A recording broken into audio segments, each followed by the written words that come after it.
Olá, meus queridos, tudo bem com vocês? Aqui é o pastor Oswaldo Júnior. Eu quero falar com vocês acerca da palavra de Deus, essa palavra gloriosa da parte de Deus. E hoje nós vamos estudar o livro de Evangelho segundo Marcos, capítulo 16, do verso 15 ao verso de número 18, a qual o Senhor Jesus deu uma determinação para a sua igreja. Ele deu uma determinação para mim e ele deu uma determinação para você.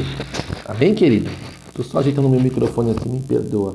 Deu uma determinação para mim e para você. Qual foi a determinação? Ele falou lá: ide por todo mundo, pregai o evangelho a toda criatura. Quem crer e for batizado será salvo, mas quem não crer será condenado. E estes sinais hão de seguir os que creem. Os que crerem em meu nome expulsarão demônios, falarão novas línguas, pegarão em serpentes, e quando beberem alguma coisa mortífera, não lhes fará mal algum. Imporão as mãos sobre os enfermos e os curarão. Amém, queridos? Eu estou segurando aqui meu microfone, queridos, mas eu creio que não vai atrapalhar não. O importante é você receber esta informação da palavra do Senhor, a qual o próprio Senhor Jesus Cristo escreveu para a sua igreja, escreveu para mim, escreveu para você. Agora eu te pergunto, se isso não for real, o que é real? Se isso não for real, o que é real para você? Se as próprias palavras de nosso Senhor Jesus falando para a sua igreja. Quem é igreja? Eu sou a igreja, você é a igreja. Nós somos o templo do Espírito Santo. Amém, queridos? Se o Senhor, queridos, o Senhor deu essa missão para a igreja, significa que nós temos que cumprir a palavra do Senhor. É promessa de Deus. E o Senhor fala na sua palavra que esses sinais seguirão os que crerem, querido. Então nós temos que crer. Se eu crer, vai acontecer. Se eu orar para uma pessoa endemoniada, o demônio vai ter que sair. Não é que ele vai sair, ele tem que sair. Não é por causa do meu nome, mas é pelo nome poderoso de Jesus Cristo. Ele fala assim: em meu nome, no nome de Jesus, também falarão novas línguas, ou seja, receberão o batismo com o Espírito Santo, ou o batismo no Espírito Santo. Diz assim: pegarão em serpentes e não lhe fará mal algum. E quando beberem alguma coisa mortífera, não lhe fará mal algum. Imporão as mãos sobre os enfermos e estes serão curados. Os enfermos serão curados, meus irmãos. Essa é a promessa de Deus. Então, nós temos que agir pela fé. O que está acontecendo, querido, nos dias de hoje, é o que está se cumprindo, o que está lá, a palavra do Senhor, a qual o Senhor falou lá em Lucas, no capítulo 18, verso número 1, na parte B. Quando, pois, vier o Filho do Homem, ou seja, quando na próximo do tempo, da era da vinda de Jesus, o Senhor achará fé na terra? Então, querido, tudo isso que eu estou falando aqui, que eu citei em Marcos capítulo 16, é uma atitude de fé. É uma questão de fé, é pela fé, não é pela ciência, é pela fé. Imporão as mãos sobre os enfermos e esses serão curados. Em meu nome expulsarão demônios. Em meu nome falarão novas línguas. Pegarão em serpentes e se beberem alguma coisa mortífera não lhes fará mal nenhum. Então é promessa de Deus, queridos, para as nossas vidas, é uma questão de fé. Se eu usar a minha fé no Senhor Jesus, o milagre vai acontecer. Os sinais, as maravilhas, os prodígios, eles vão acontecer. Eles estão à nossa disposição nos dias de hoje. Nós estamos em 2022. E esta palavra que Jesus escreveu há cerca de 2000 anos atrás está à nossa disposição. Mas é uma questão de fé no nome e na pessoa de Jesus Cristo. E eu quero citar aqui, queridos, alguns personagens da história deste livro que eu tenho. Eu ganhei este livro que se chama O Cajado do Pastor. O Cajado do Pastor. Na verdade, eu ganhei esse livro e mandei encadernar ele com capa de couro, tá? Mas foi uma doação do meu grande amigo, o pastor Carlos Barcelos. Eu tenho já esse livro aqui, já prestei ele para um pastor lá de Caraguatatuba, pastor Fábio Barbosa, um abração, um beijo no seu coração. E é uma bênção, querido, esse livro aqui é uma bênção. Poucas pessoas têm no Brasil esse livro, que ele vem de fora, tá? De uma associação sem fins lucrativos, que é publicado por WordMap, 1419, no New San Fernando, tá? Caixa postal 91504 4-4194, Estados Unidos, tá? Ele não tem nenhum custo, tá bom? É um livro doado por grandes homens de Deus. Tá escrito aqui na dedicação deste livro, eu vou ler para você, que eu achei bem interessante. Tava fora da minha programação, mas eu senti no coração de ler para você. Este livro é dedicado aos prezados homens e mulheres de Deus nas nações da Ásia, África e América Latina, cujo amor pelas almas os inspira a níveis de entrega e sacrifício acima e além do chamado do dever. Este livro não é para ser vendido. Ele é um presente dos amigos cristãos, aos quais compartilham do meu amor e respeito por vocês. Ralph Mahoney, fundador de WordMap. Tá bom, pessoal? Então ele é maravilhoso, tá bom? Depois, se alguém quiser entrar em contato lá, eu vou deixar aqui no primeiro comentário os dados aqui para você pedir. Se você solicitar, eles ainda estiver disponível, porque esse aqui eu recebi, ele é de edição português 1998, tá bom? E foi reimprimido em fevereiro de 2002, tá? Eu vou colocar aqui no primeiro espaço para deixar comentário, eu vou deixar ele aqui para você. Se você quiser, você também pode tentar adquirir lá um para você. E olha, você que é homem de Deus, mulher de Deus, pastor, evangelista, presbítero, diácono, bispo, apóstolo, não importa. Se você é homem de Deus e tem um desejo, meu irmão, esse livro aqui é uma bênção. Ele é uma bênção, eu recomendo para você, tá bom? Poucas pessoas têm esse livro no Brasil e eu recomendo para você, tá bom? O Cajado do Pastor é uma bênção. E nesse livro, o Cajado do Pastor, queridos, tem um trecho dele que fala sobre os sinais e maravilhas atualmente, ou seja, da era dos apóstolos para cá, tá? E eu quero citar alguns personagens bíblicos na história, alguns homens de Deus na história que tiveram experiências tremendas nessa passagem de Marcos, capítulo 16, do verso 15 ao verso 18, tá bom? Que fala sobre milagres, sobre curas, sobre expelir demônios, tá? O primeiro personagem que eu quero mencionar aqui é muito conhecido como Santo Agostinho, tá? Nosso irmão Agostinho. Ele viveu de 354 a 430 depois de Cristo.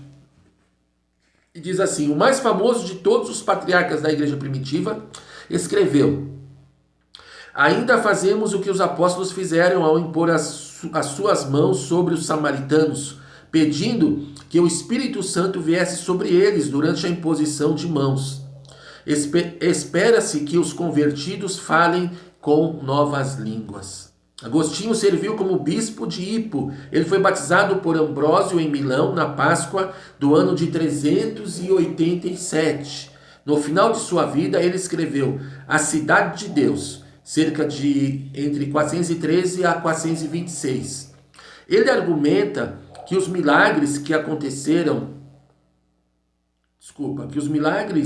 ele argumenta que os milagres que aconteceram e que foram registrados no Novo Testamento são absolutamente fidedignos. Em seguida, ele escreve no livro 22, capítulo 28, sobre os milagres que estavam ocorrendo na sua época, ou seja, na época que ele viveu aqui. Contesta-se às vezes que os milagres que os cristãos afirmavam ter ocorrido não acontecem mais. A verdade é que até mesmo hoje em dia os milagres estão sendo operados no nome de Cristo.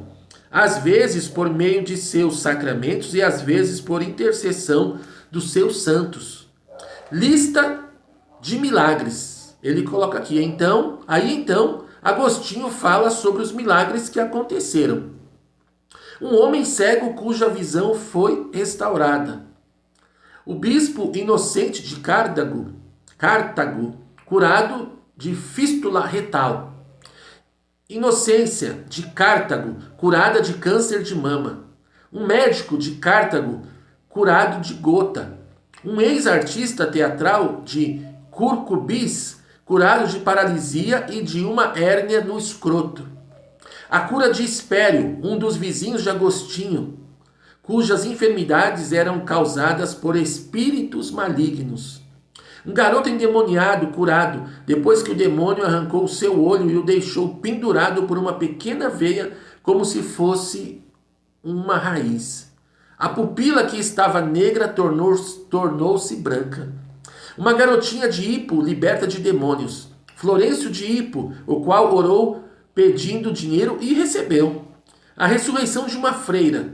O filho de um amigo de Agostinho, o qual foi ressuscitado dos mortos. Agostinho conclui a sua narrativa de milagres dizendo aos seus leitores que há demasiados milagres para serem citados. É um fato simples, escreve Agostinho, que não há nenhuma falta de milagres até mesmo em nossos dias. E o Deus que opera os milagres sobre os quais lemos nas Escrituras usa qualquer meio e maneira que Ele, nosso Deus, escolher. Tá?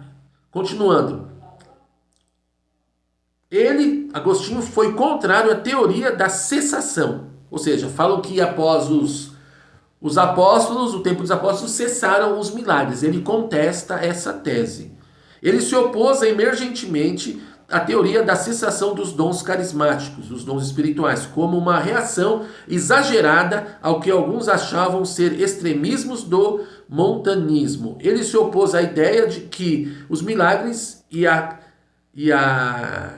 carismata, dons do Espírito Santo, como que os aparecem em 1 Coríntios capítulo 12, terminaram com a era apostólica. Ou seja, Santo Agostinho, ele cria fielmente, teve experiências sobrenaturais, experiências usando o poderoso e glorioso nome de Jesus. E tem mais alguns aqui que eu quero citar aqui nesse nosso vídeo aqui, meus irmãos. Um outro grande homem de Deus, personagem da história, chamado John Wesley, fundador do metodismo. Embora ele nunca tenha sido metodista, ele era anglicano, mas ele foi o fundador do metodismo.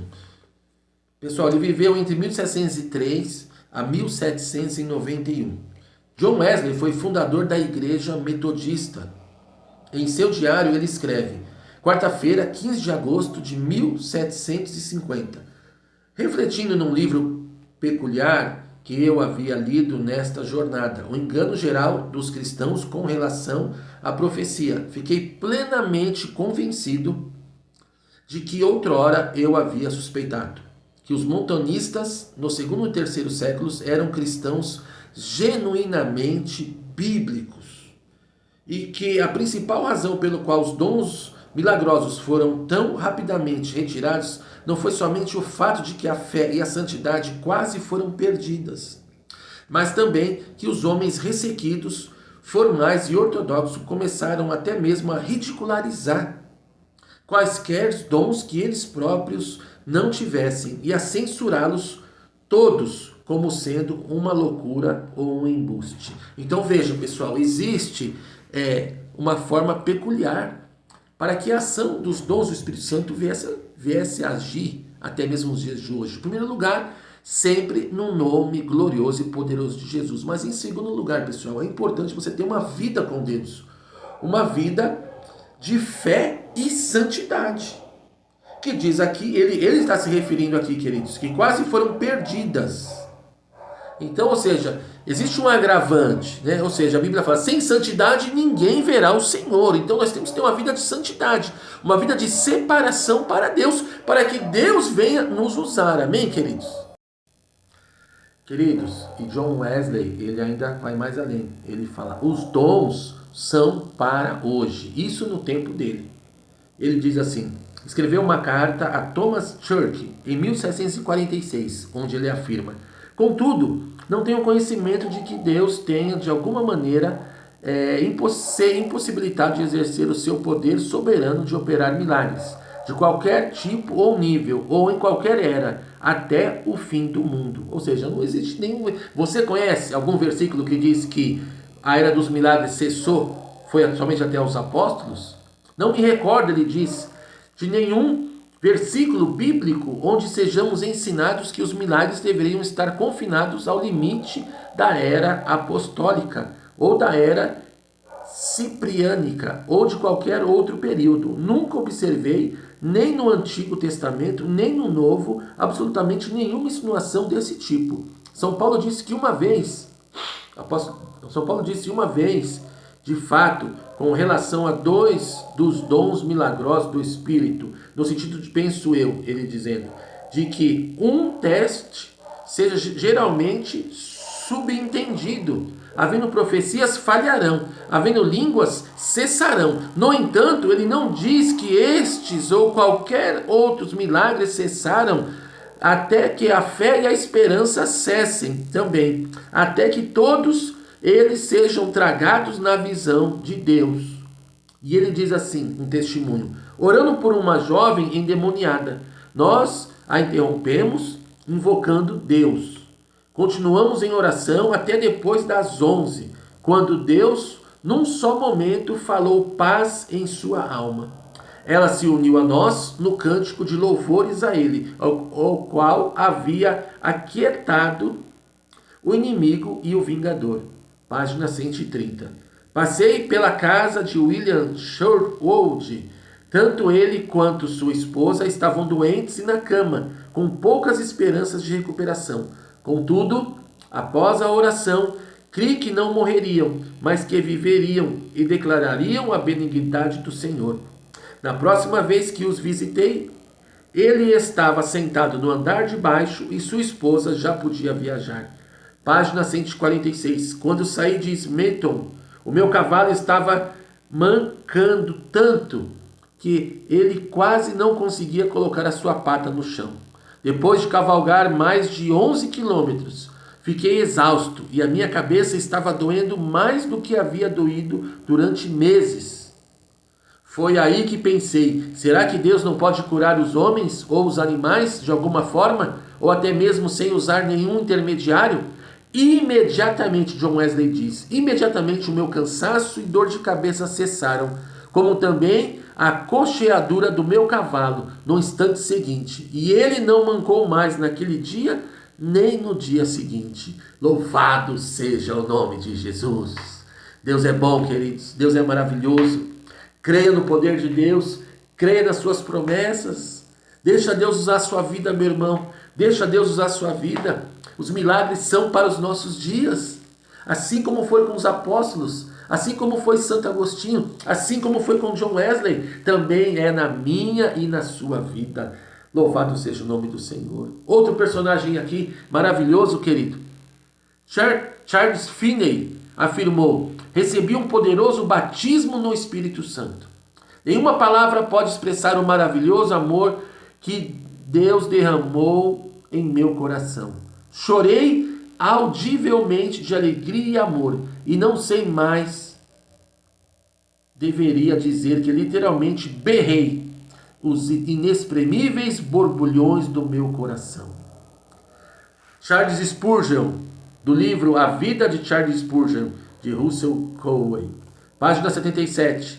Os dias da profecia não passaram, tampouco terminou o período dos milagres. Página 102. Ele ensinou uma classe de escola dominical que cresceu e ficou muito desproporcional às outras, ao resto da escola. Mas ele a reduziu, pedindo veementemente aos estudantes para saírem e se tornarem evangelistas na distribuição de folhetos, cuidando dos pobres e orando pelos enfermos. Página 173. Ao ser indagado se ele acreditava que todas as pessoas poderiam ser curadas pelo uso da oração sincera por pessoa que acreditavam em Cristo e cujas vidas fossem retas, ele anunciou: provavelmente nenhum homem da Inglaterra ou dos Estados Unidos, neste século, no caso 19, já curou tantas pessoas como o Sr. Spurgeon, muito embora ele não fosse um médico. Milhares de casos foram curados em resposta à oração, dentre eles paralisia parcial, reumatismo, doenças mentais, febre contagiosa. Ele se considerava um mero agente do poder divino e disse sobre si mesmo, em 2 ocasiões, que se achava indigno de possuir o dom da cura. Queridos, isso é apenas alguns personagens da história que foram usados tremendamente pelo poder de Deus. Moody diz assim, do livro A Vida de Dwight Moody, escrito por seu filho: uma intensa fome e sede por poder espiritual foi suscitada nele por duas mulheres que costumavam frequentar as suas reuniões em que se assentavam no banco da frente. No final dos cultos, elas lhe diziam: temos orado por você, Moody. Moody respondia: por que vocês não oram pela congregação? As mulheres diziam: porque você precisa do poder do Espírito. Ao relatar o incidente, anos mais tarde, o Sr. Moody disse: eu preciso de poder? Eu achava que já tinha poder. Eu tinha as maiores congregações de Chicago, havia muitas conversões, mas essas duas mulheres devotas continuaram orando por mim o tempo todo. E a sincera conversa delas sobre a unção para um serviço especial me fizeram refletir sobre isso. Pedi-lhes que viessem conversar comigo e elas derramaram seus corações em oração para que eu pudesse receber o batismo no Espírito Santo. Surgiu uma grande fome na minha alma, mas eu não sabia o que era. Comecei a clamar como nunca havia feito antes. De fato, senti que eu não queria viver se não pudesse ter este poder para serviço. Enquanto o Sr. Moody encontrava-se nessas condições, a cidade de Chicago ficou em cinzas por um incêndio que quase destruiu a cidade. A sua igreja foi totalmente incendiada. Em seguida, o fogo atravessou o rio e os Moodys tiveram que fugir de noite enquanto as chamas engoliam a casa deles. Assim que a sua esposa e família estavam a salvo com os amigos, o Sr. Moody se devotou a um trabalho de assistência social. Ele foi para o leste para angariar dinheiro para os desabrigados e também para uma nova igreja. Nesta época, a fome por mais poder espiritual ainda estava sobre o Sr. Moody. O meu coração não estava na obra de pedir dinheiro. Eu não conseguia fazer apelos, pois clamava o tempo todo que Deus me enchesse com seu Espírito. Batizado no Espírito Santo. Bem, certo dia, na cidade de Nova York, que dia! Não consegui descrevê-lo e raramente falo sobre ele. É uma experiência quase sagrada demais para mencionar. Paulo teve uma experiência da qual nunca falou por 14 anos. A única coisa que posso dizer é que Deus se revelou a mim e que tive uma tamanha experiência do seu amor que tive que pedir-lhe para deter a sua mão. Voltei a pregar novamente. Os sermões não foram diferentes. Não apresentei nenhuma nova verdade. E contudo, centenas de pessoas se converteram.